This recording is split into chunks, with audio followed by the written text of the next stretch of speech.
d'abord remercier les organisateurs de m'avoir invité et en particulier Audrey Roussel. Pour moi, c'est vraiment un plaisir d'être là aujourd'hui, aussi parce que comme Audrey l'a dit, je suis co-responsable du Master ESS et à Marseille et j'ai plusieurs anciens étudiants qui sont dans la salle, donc ça me fait vraiment plaisir de les revoir. On m'a demandé de parler de gouvernance aujourd'hui, donc c'est un sujet assez vaste, hein, c'est un peu pour ouvrir les discussions. Le débat mouvant a déjà mis en évidence plusieurs choses. Alors moi, je vous propose une intervention en deux parties. La première, c'est pourquoi en fait interroger la gouvernance. On va revenir sur certaines choses qui ont été dites ce matin dans le débat. Et puis vous proposer une vision plus élargie et participative de la gouvernance. Et avec des exemples que j'ai prévus pour vous présenter donc, ces différentes formes de gouvernance. Alors dans le titre, il y avait la question des paradoxes. Alors en effet, une hypothèse que je peux vous soumettre aujourd'hui, c'est qu'étant donné les mutations actuelles de l'ESS, je pense qu'on peut aborder toutes les questions qui se posent à la gouvernance en termes de paradoxes qu'il va falloir gérer. Et la mission, elle n'est pas toujours très simple. Voilà, donc pourquoi se cibler sur la gouvernance? Parce que, je vais en parler, il me semble que c'est là qu'on va se retrouver tous les enjeux, que les enjeux des mutations des organisations de l'ESS vont se cristalliser. Voilà, pour le plan. Alors, première partie, donc qu'est-ce qui motive en fait ce questionnement ou ces questionnements sur la gouvernance? Tout d'abord, beaucoup d'éléments du contexte externe, et puis je viendrai sur le contexte interne. Alors, des enjeux très généreux, je vais y arriver, des enjeux très généraux et généreux, lutter contre la pauvreté, contre l'exclusion, ça a été dit ce matin aussi, des enjeux liés au vieillissement de la population et la dépendance, qui va prendre en charge la dépendance, le développement durable. Dans ces enjeux sociétaux, eh bien, il y a un regain d'intérêt pour l'économie sociale et solidaire, donc ESS, vous connaissez ce vocable. Il y a en même temps une diffusion dans la fonction publique de ce qu'on appelle aujourd'hui le nouveau management public, en résumé en fait qu'on pourrait appliquer les recettes de management qui fonctionnent bien entre guillemets dans le privé au fonctionnement public. Et aujourd'hui, l'administration publique, on est en plein débat sur les hôpitaux et autres aujourd'hui, eh bien on se rend compte que ces principes se diffusent aujourd'hui aussi dans le monde associatif. On demande d'être performant. On est de plus en plus dans la culture de l'évaluation, culture des résultats. On est mis en concurrence, puisqu'aujourd'hui, dans les nouvelles formes d'intervention publique, eh bien, on voit une montée en puissance des appels d'offres auxquels sont soumises les associations, et on est donc dans des critères d'efficacité de manière de plus en plus affirmée. Alors, un effet paradoxal qui ressort de ces évolutions, c'est aussi une lourdeur accrue des tâches administratives et des exigences très fortes en matière de professionnalisation des associations. Alors, un petit mot, c'est assez étonnant parce que le nouveau management public voudrait libéraliser, mettre en concurrence, améliorer donc la performance, l'autonomie des structures, et on se rend compte que derrière cette idée de laisser faire, en fait, il y a des tâches administratives accrues, plus de contrôle, plus de bureaucratisation, ce qui peut être déjà vu comme un paradoxe, on y reviendra. Et puis il y a de manière générale aussi cette idée de bonne gouvernance. Alors c'est pas uniquement propre aux organisations, on parle de bonne gouvernance des pays, ce n'est pas nouveau, mais dans cette idée-là, pour les organisations et les entreprises, parce qu'on n'a pas que dans l'ESS, on parle de RSE, de responsabilité sociale des entreprises, on pourrait parler des sociétés à mission, aujourd'hui de la loi Pacte, mais on a cette exigence de plus en plus forte d'éthique, de responsabilisation et de transparence. Autre élément de contexte qui est important aussi, c'est qu'aujourd'hui on attend des associations en fait de répondre à la commande publique. Je caricature, mais l'idée est de dire qu'en fait on est de moins en moins partenaire, coproducteur de la politique publique, entre autres du fait de cette multiplication des appels d'offres où finalement on doit rentrer son projet dans les cases de l'appel d'offres si on veut être financé. Du coup, est-ce qu'on n'est pas en train de banaliser les activités, puisqu'on est dans cette logique de contractualisation avec le pouvoir public? Bon. Est-ce qu'on répond juste à la commande publique? Est-ce qu'il n'y a pas là un enjeu en termes d'innovation sociale qui serait peut-être en danger dans les associations?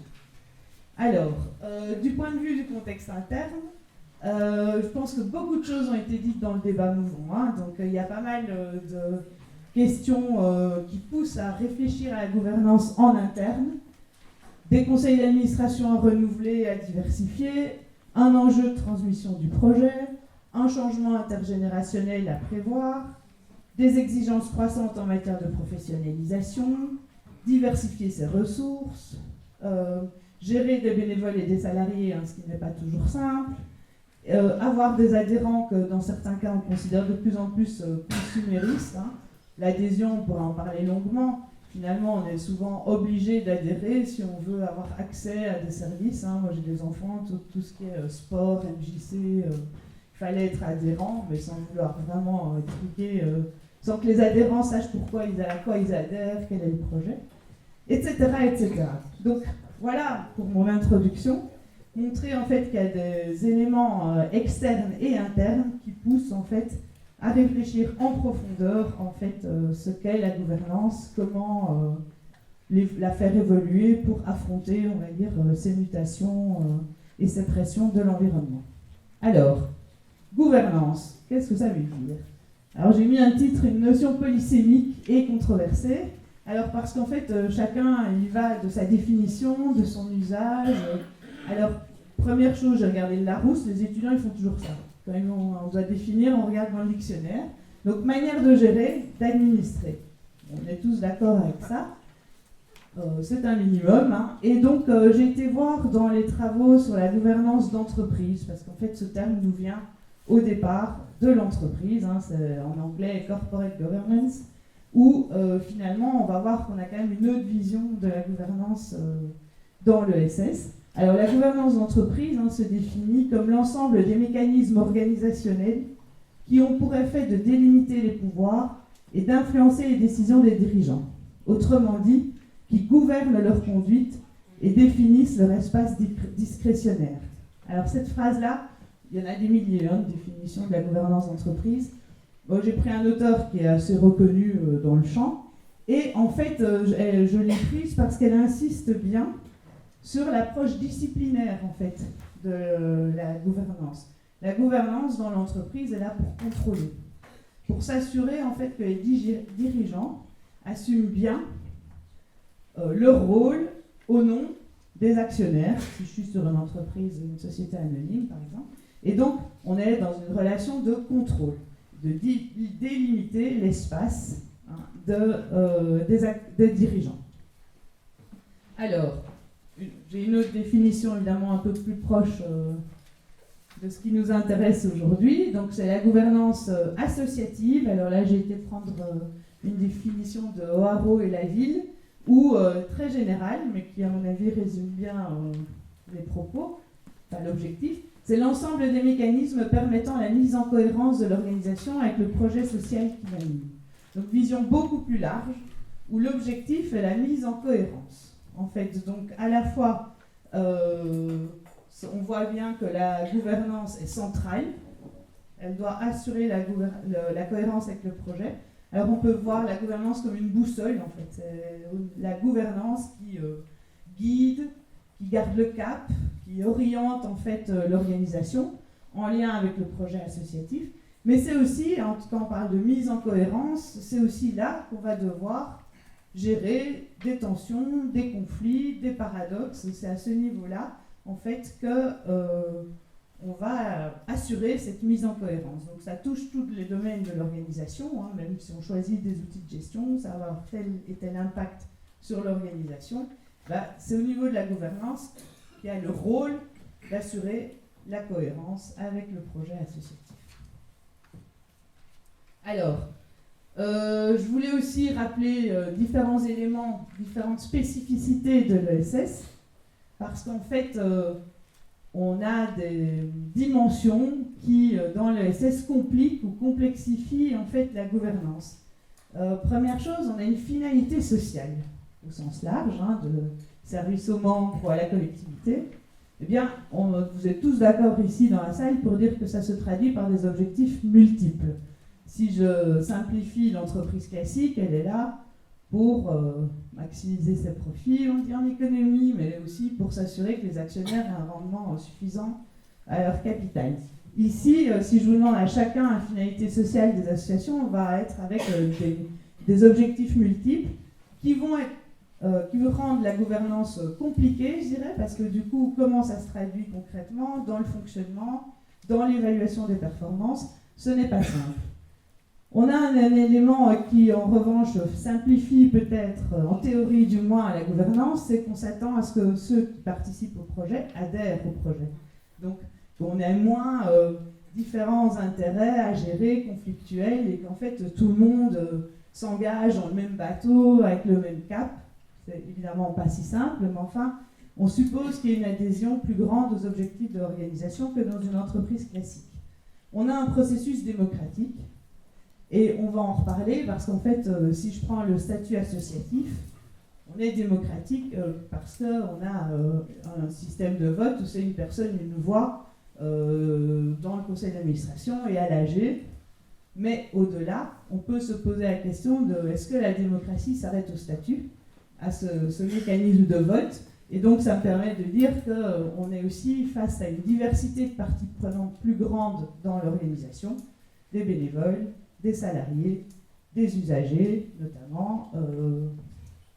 Bonjour, il y en a encore d'autres, mais voilà. Et on est du coup face à une hétérogénéité des performances recherchées. Si vous faites l'exercice de dire quel est votre impact, puisque c'est aussi un terme à la mode, ou quels sont vos résultats, à quoi vous contribuez, votre utilité sociale, on peut en discuter longuement parce que c'est pas évident du tout d'identifier, d'évaluer finalement vos performances, et donc il faut mettre en place aussi une procédure d'évaluation bien plus complexe que le rendement du capital. Je caricature un peu quand même. Alors, du coup, il me semble que pour continuer sur la question de pourquoi la gouvernance, parce que finalement quand on parle de gouvernance, ça touche à la fois la forme de propriété et le partage de la valeur créée. La première chose quand on parle de gouvernance, c'est quel est le statut qu'on va adopter, d'accord, et comment on répartit la valeur créée. Dans le monde de l'économie sociale et solidaire, on a une redistribution limitée des profits, on dit, ou pas du tout, si on est dans le mode associatif, il n'y a pas d'appropriation individuelle des profits. Ça concerne les décisions, le processus de décision et comment on représente les intérêts de ces différentes parties prenantes, bénévoles, salariés, usagers par exemple, la poursuite du projet social ou son maintien ou son évolution, l'adoption d'outils de gestion. Aujourd'hui, c'est une grosse question pour les structures de l'ESS, c'est quels sont les outils de gestion qu'on va mettre en place parce qu'on doit être professionnalisé. En quoi adopter des outils de gestion qui font sens par rapport au projet social. On doit arriver à engager les parties prenantes, ça a été un petit peu discuté ce matin aussi, et la gouvernance concerne aussi la performance, comme je vous le disais, au sens de comment on va évaluer les performances de son organisation. Alors, une fois que j'ai dit ça, je viens à une notion de paradoxe, dans la mesure où ce n'est pas une question qui est propre aux organisations de l'ESS, mais c'est en revanche, ça touche toutes les organisations, mais on va le voir, il y a une connotation particulière, bien sûr, pour les organisations de l'ESS. Alors, j'ai gardé des mots anglais, parce que je trouve qu'ils sont assez bons, et que je ne trouve pas de traduction française qui me plaise. Donc, peu importe les auteurs, mais le premier paradoxe, en fait, c'est un paradoxe identitaire. C'est pour ça que j'aime pas ce terme identitaire, d'appartenance. C'est l'idée qu'on se sent appartenir à un projet, et ça va poser pas mal de questions dans l'organisation entre l'intérêt individuel, son identité individuelle, pourquoi on est là, ses motivations, et l'intérêt collectif, l'identité collective. Finalement, quelle est l'identité collective de notre association ou de notre organisation de l'ESS? Donc, plusieurs paradoxes qui vont toucher l'identité. Un autre ensemble de paradoxes qui concerne la performance. Pour moi, c'est un des enjeux majeurs aujourd'hui, c'est comment on évalue ses actions, son utilité sociale, sa performance. Voilà. Dans la mesure où on est face à une diversité de parties prenantes qui ont chacune leur vision des choses, leur intérêt, leur manière d'évaluer. Vous prenez des pouvoirs publics qui attendent certaines choses de votre part, vous prenez les salariés, ils attendent autre chose, et donc en fait, les intérêts et l'évaluation de la performance, du coup, va varier selon les parties prenantes, et on peut avoir des tensions très fortes où finalement on doit évaluer de différentes manières et on doit faire, on va dire, à la fois toutes ces performances. Il y a évidemment beaucoup de paradoxes au niveau de l'organisation. Au niveau de l'organisation, alors du travail, de la production, comment vous organisez aujourd'hui, comment vous traduisez votre projet, vous produisez des services, quelle place vous donnez aux salariés, quelle place vous donnez aux usagers. Donc vraiment là on est dans le cœur du concret en fait, on n'est plus dans l'idée de comment évaluer notre performance, c'est comment on fait concrètement et comment on satisfait les intérêts de ces différentes parties prenantes, toujours en accord avec notre projet. Le dernier paradoxe, c'est un paradoxe learning, ils disent en anglais, en termes d'apprentissage. Aujourd'hui, c'est la grande mode aussi, en gestion aussi. On parle d'organisation apprenante, on doit apprendre, on doit s'adapter, on doit être agile. Donc, en fait, dans l'idée, on doit être tout le temps en capacité de s'adapter, de changer, d'être innovant, etc. Il y a quand même un paradoxe, parce que si vous n'arrêtez pas de changer, de vous adapter, vous allez avoir des gros soucis aussi au niveau de votre identité, de votre cohérence avec votre projet associatif. Et donc on peut voir des paradoxes entre l'ancien et le nouveau, entre la stabilité et l'innovation. Comment s'adapter sans oublier toute l'histoire, toute l'identité des organisations, enfin de son organisation. Alors ça entraîne plusieurs paradoxes, la liste est longue et elle n'est sûrement pas exhaustive, mais donc c'est des choses assez connues. Pourquoi paradoxe? Vous allez me dire, mais je rajoute juste une notion en plus. Il me semble aujourd'hui que vu les mutations et le contexte actuel, il n'est plus question de choisir l'un ou l'autre en fait. C'est vraiment dans cette notion de paradoxe, c'est qu'on doit faire les deux. On est sur des choses, des tensions assez contradictoires et on n'est pas entre une question d'arbitrage, de faire ça ou ça. On doit inventer des manières de faire les deux. C'est-à-dire on doit répondre à ces différentes attentes dans les deux cas. On doit, par exemple, il y a un paradoxe entre la finalité sociale et la viabilité ou la soutenabilité économique. On a un projet sociopolitique de transformation sociale et un projet économique qui est plus lié à la production. Alors on doit militer et gérer, petit clin d'œil à mes anciens étudiants. On doit gérer des bénévoles et des salariés. On doit combiner des savoirs experts et des savoirs bénévoles. Donc, puisqu'aujourd'hui on doit être plus professionnalisé, quelle place on donne aux experts, aux des gens qui ont des compétences techniques qu'on fait venir dans les CA par exemple, par rapport aux bénévoles. Comment représenter, alors ça j'ai pas mis en paradoxe parce que finalement il y a différents intérêts, donc si on les considère comme légitimes, on doit en tenir compte, entre stabilité et innovation, entre changement d'échelle et ancrage territorial. Aujourd'hui, pour survivre dans l'environnement, beaucoup de structures, associatives en particulier, se posent la question du changement d'échelle, mais sans perdre bien sûr leur ancrage local, puisque ces initiatives sont nées de citoyens qui ont envie de faire bouger les choses au niveau local.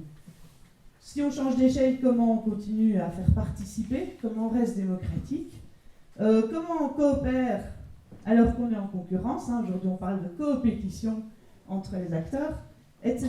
etc. Alors, pour vous donner un petit exemple, j'ai choisi une entreprise d'insertion sur laquelle on a travaillé dans le cadre d'un projet européen.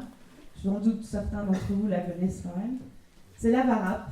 qui est au départ qui est à Aubagne, qui est au départ une association donc, qui a été créée par les pouvoirs publics dans un quartier sensible d'Aubagne pour revitaliser le quartier, donc entreprise d'insertion, volonté d'insertion par l'activité économique, mais dans le champ de ce qu'aujourd'hui on appelle le développement durable. Donc ils forment des gens en insertion pour des activités sur la gestion des déchets, des énergies renouvelables, au niveau de l'environnement en général.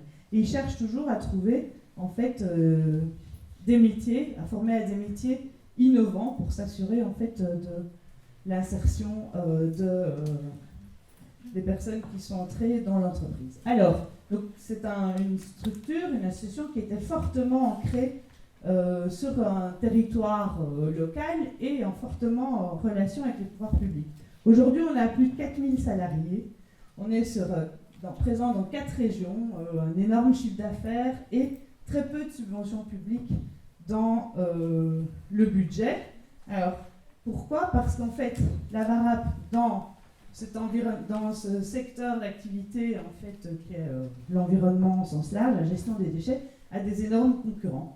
Veolia notamment et autres, pour répondre à des marchés publics dans ce champ-là. Et donc elle avait besoin de capitaux pour se développer dans cet environnement. Donc sa question centrale, c'est pour ça c'est un des paradoxes, comment changer d'échelle tout en gardant un ancrage local fort et sa finalité sociale d'insertion. Alors l'idée qu'ils ont eue, le directeur général, PDG, je ne sais plus son titre, c'est Laurent Laïc, je ne sais pas si vous le connaissez. Ils ont eu l'idée en fait de changer de statut. Ils sont passés en SAS, Société par Action Simplifiée, et ils ont fait donc un chapeau commercial.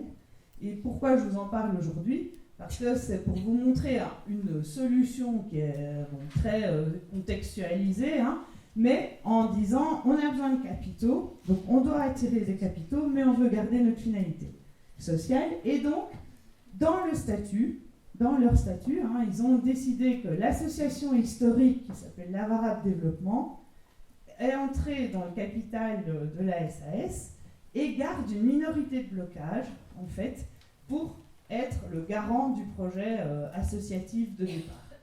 Aujourd'hui, la plupart des actionnaires sont des fonds de solidarité, mais ça pourrait s'ouvrir à d'autres types d'actionnaires. Il y a des salariés dirigeants qui sont actionnaires aussi. Mais donc, eux ont réussi, en tout cas pour l'instant, à avoir un statut commercial suffisamment pour attirer des capitaux, continuer leur mission, changer d'échelle, rester en lien avec les acteurs du territoire.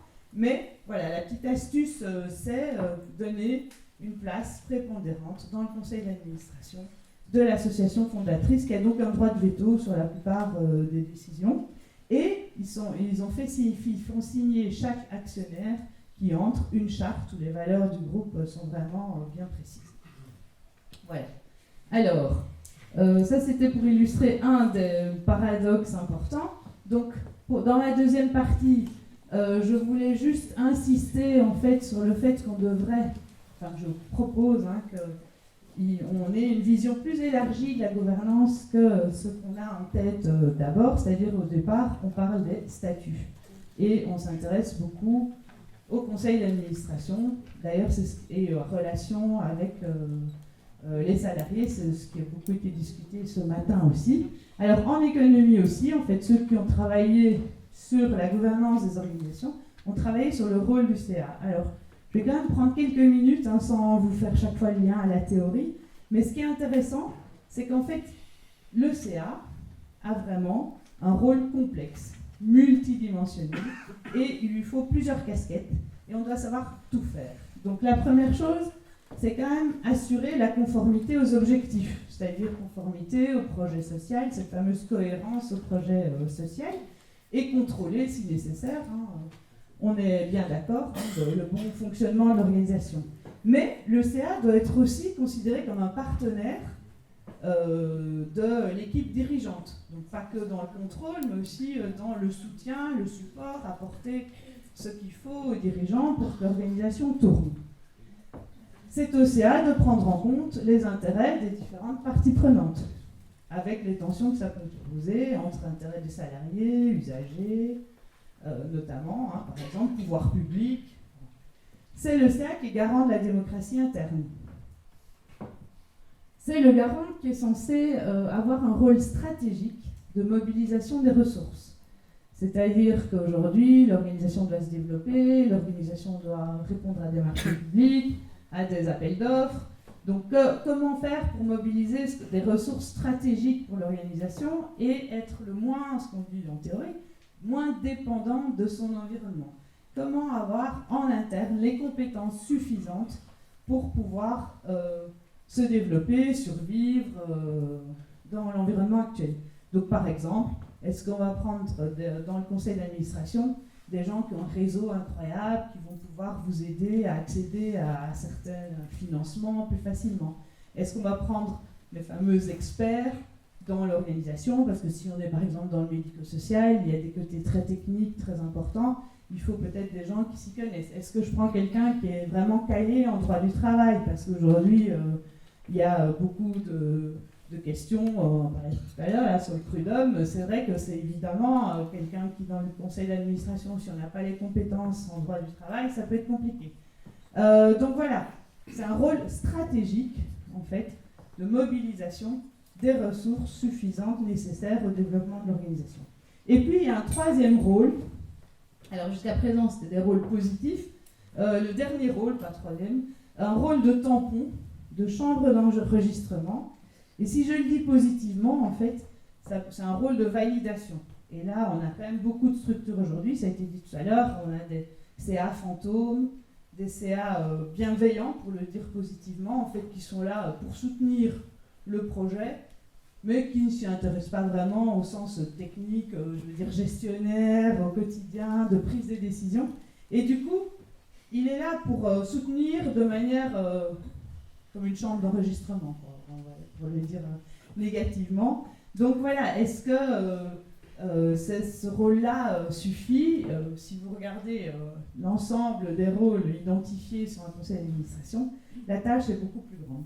Alors, je voulais aussi dire que, en fait, on parle du conseil d'administration, mais l'Assemblée générale est un enjeu majeur aussi, qui a peu été étudié, je dirais, alors que techniquement, c'est quand même l'Assemblée générale qui est souveraine et qui, d'une certaine manière, on pourrait faire tout un jour, enfin vous en parlez j'imagine dans vos structures aussi, mais comment revitaliser les AG, parce que les AG délèguent au CA, alors on s'intéresse au CA, mais au départ quand même le pouvoir il reste dans l'Assemblée, à l'Assemblée générale, qui perd un peu de sa valeur aujourd'hui.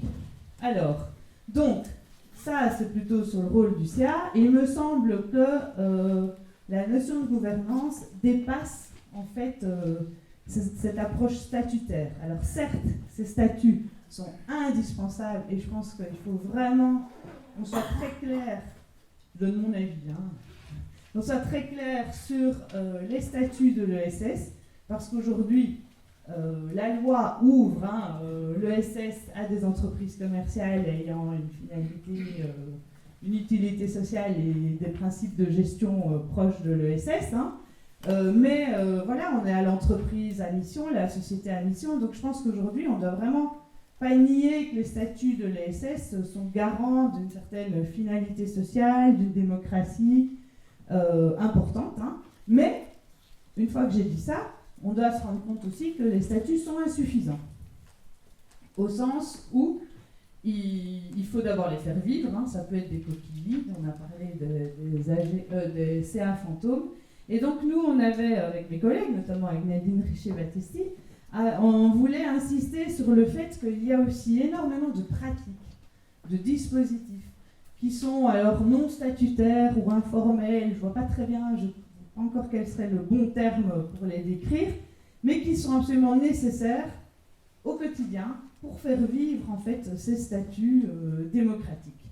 Alors, c'est là que ça devient, à mon avis, intéressant pour vous, c'est de vous dire, en fait, ce sont les acteurs des organisations qui ont un rôle important à jouer, qui doivent innover, qui doivent créer en fait ces dispositifs propres à chaque organisation, qui permettent par exemple une participation élargie des parties prenantes pour répondre à leurs problématiques et leurs contextes spécifiques.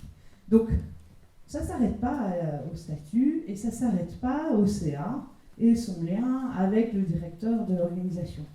Certes, c'est fondamental, mais c'est à débattre, parce que j'entendais ce matin que tout le monde n'est sans doute pas d'accord avec ça, mais quelle est la place que vous donnez aux salariés ? Quelle est la place que vous donnez aux usagers ? Comment les faire participer au projet ? Ils sont peut-être que des salariés pour certains, ils sont peut-être pour d'autres aussi porteurs, parties prenantes de l'organisation. Et donc il y a sans doute des éléments plus informels, des dispositifs à mettre en place pour faire participer d'autres parties prenantes qui ne seraient pas dans le conseil d'administration. Alors ces dispositifs, ils sont difficilement transposables d'une organisation à l'autre et ils peuvent évoluer dans le temps, bien sûr, puisqu'ils sont chaque fois adoptés pour répondre à des enjeux spécifiques. Alors, je vous ai préparé 2 autres exemples pour vous montrer, en fait, parce que c'est très dur de donner des principes généraux sur ces dispositifs. L'objectif est de faire vivre la démocratie, de faire vivre cette gouvernance dans toutes les instances de l'organisation, à tous les lieux de l'organisation. Alors j'ai pris une association, les Têtes de l'Art, je ne sais pas, sans doute certains d'entre vous connaissent, à Marseille. Là pour le coup c'est une toute petite structure, enfin toute petite, non, 12 salariés. C'est vrai que mais par rapport à mes 4000 salariés de la VARAP, le contraste est fort. Donc c'est une association culturelle et artistique, donc créée en 1996, qui veut faire 2 choses. Je simplifie parce que c'est très complexe toujours.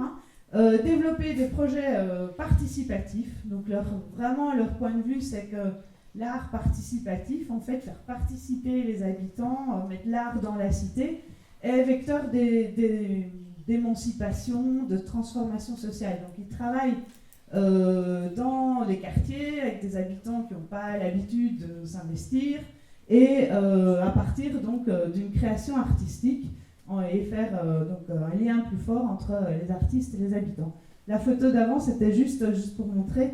Ils ont eu un projet qui s'appelle Place à l'art pour essayer donc d'impliquer les habitants, et c'est la place devant la fac à Marseille où il y a eu il y a quelques années des ateliers pour essayer de mobiliser donc les habitants du quartier. Merci. Ce que je n'ai pas dit. Alors, l'autre projet, l'autre dimension, l'autre pôle d'activité, c'est en fait une plateforme de ressources, l'objectif étant d'accompagner les artistes au développement de leurs projets. Donc il y a du conseil, mais il y a aussi de la mutualisation de ressources techniques. Voilà. Alors, sur le budget, juste dire qu'ils ont plus de subventions publiques que la VARAP, et que du coup, je veux bien que tu changes, leur enjeu, eux, a été de consolider l'association. Ils ont eu des soucis financiers à un moment donné, diminution des subventions publiques, et ils se sont dit, là, on doit vraiment réfléchir à comment consolider notre association si on ne veut pas fermer. Et ils ont eu aussi un projet intéressant, c'est pour ça que je les ai choisis, ils voulaient encourager aussi la participation des salariés et des usagers, à savoir les artistes, dans la gouvernance de la structure. Parce qu'ils se sont dit, on prône la participation en externe, on veut mobiliser les habitants, et en interne, on n'est pas forcément participatif, on fonctionne avec un CA, donc c'est Sam Kebizi qui parle de CA de complaisance, mon rôle de tampon, de validation, un CA de complaisance, des amis qui aiment bien le projet, des bénévoles, mais lui, il disait que ce n'était pas suffisant au niveau de la participation en interne. Donc il devait à la fois développer son modèle économique et stimuler la participation à la démocratie en interne. Alors ils ont lancé un chantier, on parle de chantier au pluriel, pour essayer, en impliquant salariés, administrateurs, artistes aussi, à réfléchir en fait à comment rendre cette association plus participative. Et ils ont eu plein de bonnes idées.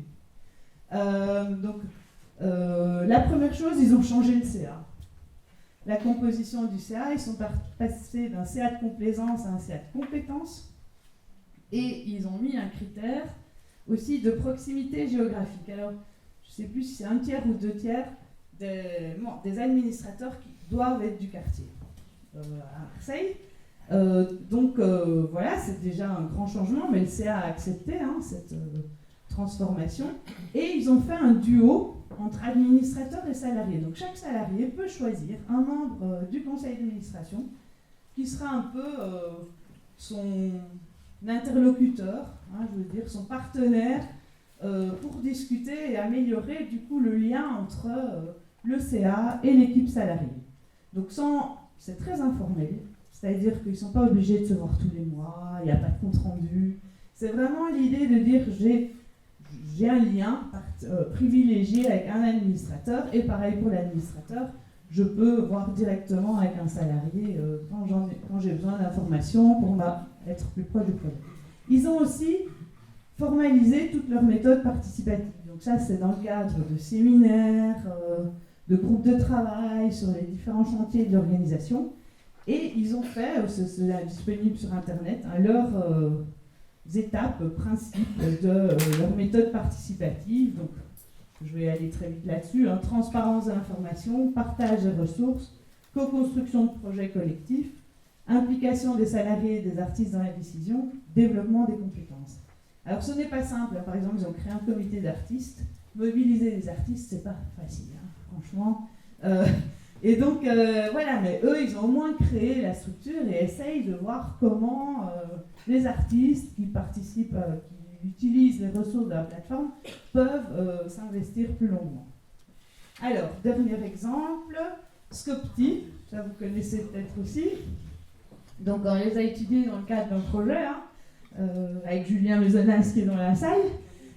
Donc, Scopti, c'est une reprise en scope en fait d'une organisation, d'une entreprise qui est dans l'alimentaire, qui fait des thés et des tisanes, et qui, vous avez dû en entendre parler, ce sont les anciens frères libres qui ont résisté, ont fait la lutte pendant 1336 jours pour récupérer donc l'usine fermée par Unilever. Il y a eu des tonnes de luttes.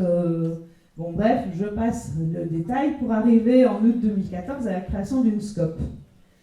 Donc aujourd'hui, il y a 58 sociétaires et 40 salariés, et ils ont donc récupéré leur outil de production. Ça a été très compliqué, bien sûr, avec Unilever. J'ai oublié de vous dire, c'est pour ceux qui connaissent, c'était l'éléphant qui a été repris par Lipton et puis par Unilever.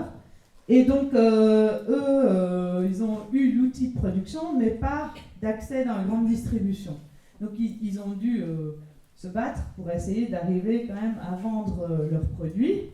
Et ils ont dû donc aller négocier avec la grande distribution, qui n'est pas tendre, vous le savez, pour avoir accès pour vendre leurs produits. Ils ont voulu aussi dire on veut être le plus possible local, parce que ils ont tué en fait, d'après eux, certaines productions comme le tilleul, où la France, le tilleul des Baronnies, dans la région, on avait quand même une grande capacité de production du tilleul, qui a finalement été complètement arrêtée par Lipton et Unilever, qui allaient prendre du tilleul je ne sais où dans le monde, pour venir le transformer ici. Donc les producteurs locaux de tilleul n'ont plus récolté leur tilleul.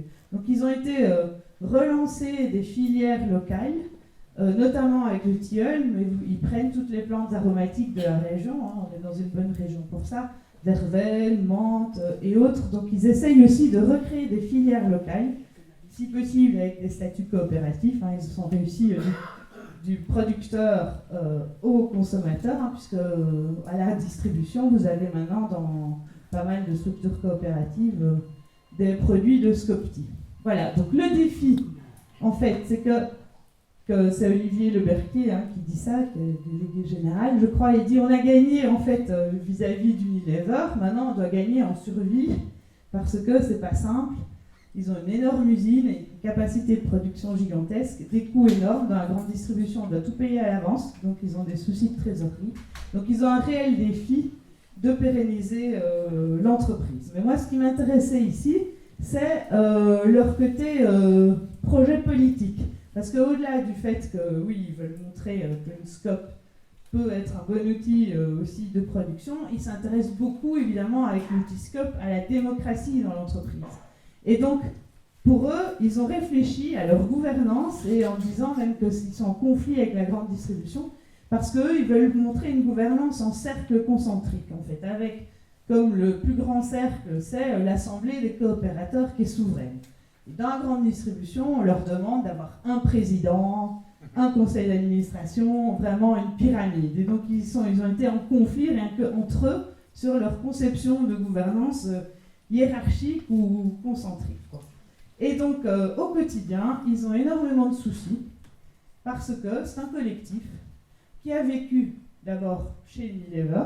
Donc vous avez à la fois des salariés qui ont lutté, enfin ils ont tous lutté, encore pour le moment. Donc vous avez des salariés qui ont lutté, qui se sont vraiment appropriés le projet et tout ça, et puis qui en fait, maintenant que la lutte est finie, ont envie d'avoir un travail comme un autre et de ne pas passer les week-ends et les soirées à soutenir le projet, à aller vraiment défendre la cause de Scopti. Et vous en avez d'autres, hein, une majorité quand même, hein, de personnes complètement investies et tout ça. Et donc, ils veulent décider tous ensemble. Or, c'est presque impossible de décider collégialement, avec une information et une transparence. Voilà. Du coup, surtout dans le domaine de la grande distribution, où ils doivent prendre des décisions assez rapides, ils ont dû quand même décider de créer des structures autres que l'Assemblée des coopérateurs qui se réunit tout le temps. Hein. Donc ils ont quand même créé une sorte de conseil d'administration et des délégués. Et donc c'est pas simple en fait, même pour eux, parce que le délégué il dit mais moi je veux être sûr que je représente bien le collectif. Et donc ils inventent aussi, chaque fois qu'on va les voir, on a des nouveaux outils. Du style, on fait des PV de chaque réunion de délégués, qu'on envoie à tout le monde, voilà, mais ils se rendent compte que ce n'est pas encore suffisant. Et un exemple aussi qu'ils ont mis en œuvre, en fait, c'est sur la question de la politique salariale. Comme ils avaient des niveaux de salaire différents chez Unilever, ils se sont demandé, en fait, avec un projet SCOP, quel allait être les salaires qu'ils allaient payer, hein, avec les peu de moyens qu'ils avaient aussi au départ hein, de la SCOP. Et donc, ils ont mis, alors je ne sais plus, 6 ou 9 mois pour décider d'une politique salariale que tout le monde, qui aurait l'adhésion de tout le monde. Et donc voilà, ce temps-là du collectif, 9 mois pour décider d'une politique salariale, on ne peut pas le faire, enfin eux disent qu'ils ne peuvent pas le faire sur tous les domaines, qu'il faut prendre des décisions plus rapidement. Et donc, ils sont vraiment en recherche. Hein. Moi, je trouve ce projet assez intéressant aussi du point de vue de leur recherche. Je veux dire, c'est pas parce qu'on est en SCOP, c'est pas parce qu'on a tous vécu la lutte, c'est pas parce qu'on a une assemblée des coopérateurs qui est souveraine que finalement c'est très démocratique et participatif. Et ils cherchent vraiment tout le temps des mécanismes, hein, donc parfois juste des réunions, un PV, pour essayer d'impliquer tout le monde et ne pas laisser personne sur le carreau. Voilà. Alors, pour conclure, difficile de conclure parce que l'idée était d'ouvrir un peu plusieurs sujets de discussion pour la suite. Hein. Il me semble que, mon message est de dire que la gouvernance est au cœur des mutations de l'ESS, que c'est là que se jouent les paradoxes, en fait, hein, autour de l'identité de son projet, autour de ses performances, comment on évalue ses performances, comment on organise et comment on s'adapte, hein, quelle est notre capacité d'apprentissage. Et voilà, premier message. Et deuxième message, je pense que sans nier l'importance des statuts et l'importance de faire vivre évidemment ces statuts, c'est donc cette gouvernance peut-être formelle ou statutaire, il faut faire une place aux pratiques que les acteurs estiment collectivement être des instances démocratiques. Donc, un rôle important aux différentes parties prenantes de l'organisation pour, donc dans la gouvernance elle-même. Voilà, alors oui, on peut réfléchir au statut et comment l'AG va fonctionner, le CA, le bureau par rapport aux dirigeants, mais il me semble que c'est important aussi aujourd'hui, si vous passez une journée à réfléchir là-dessus, à élargir aussi à des pratiques de gouvernance parce que on peut parler de fabrique de la gouvernance en fait, hein, elle se fabrique au quotidien Voilà. Je vous remercie de votre attention.